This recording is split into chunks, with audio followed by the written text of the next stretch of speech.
रामनवमी के मौके पर नेपाल में इतिहास रच गया। बालेन शाह के रूप में नेपाल को सबसे कम उम्र का और मधेश प्रांत का पहला प्रधानमंत्री मिला है। रैपर से नेता बने बालेन शाह ने रामनवमी के मौके पर दोपहर 12:34 पर प्रधानमंत्री पद की शपथ ली।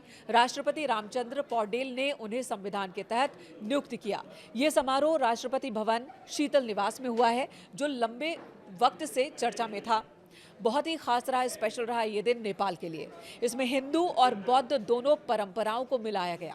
7 ब्राह्मणों ने शंख बजाया, 108 युवा ब्राह्मणों ने वैदिक मंत्र पढ़े और 107 लामाओं ने बौद्ध धर्म ग्रंथों का पाठ किया। कुछ साल पहले तक बालेन पेशे से रैपर थे, फिर वे राजनीति में आए, काठमांडू के मेयर बने। लोगों को उनका काम इतना पसंद आया कि उन्होंने अपनी पार्टी राष्ट्रीय स्वतंत्र पार्टी यानी कि RSP का गठन किया। लोगों ने भरपूर प्यार दिया और उन्हें प्रधानमंत्री बना दिया।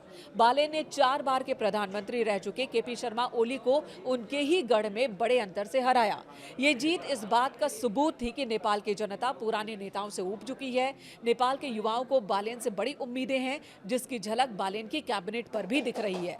नेपाल की सियासत में युवाओं की एंट्री हो गई है। नए मंत्रिमंडल में कुल 14 मंत्रियों को जिम्मेदारी सौंपी गई है, जिनमें महिलाओं और युवाओं की जिम्मेदारी और भागीदारी कहीं ज्यादा दिख रही है। हालांकि वित्त और गृह जैसे अहम विभाग की कमान अब भी वरिष्ठ नेताओं के ही हाथ में है। मंत्रिपरिषद में दूसरी वरीयता प्राप्त स्वर्णिम वागले को वित्त मंत्रालय की जिम्मेदारी दी गई, जबकि तीसरी वरीयता प्राप्त सुधन गुडरू को गृह मंत्रालय सौंपा गया है। विदेश मंत्रालय की जिम्मेदारी दी गई है शिशिर खनाल को, यानी कि एक्सपीरियंस, अनुभव और युवाओं का जोश दोनों का तालमेल इस कैबिनेट में दिखेगा। बालेन कैबिनेट में 5 महिलाओं को जगह मिली है। आपको बता दें, हाल ही में हुए चुनाव में बालेन की पार्टी RSP को 275 में 182 सीटों पर जीत मिली।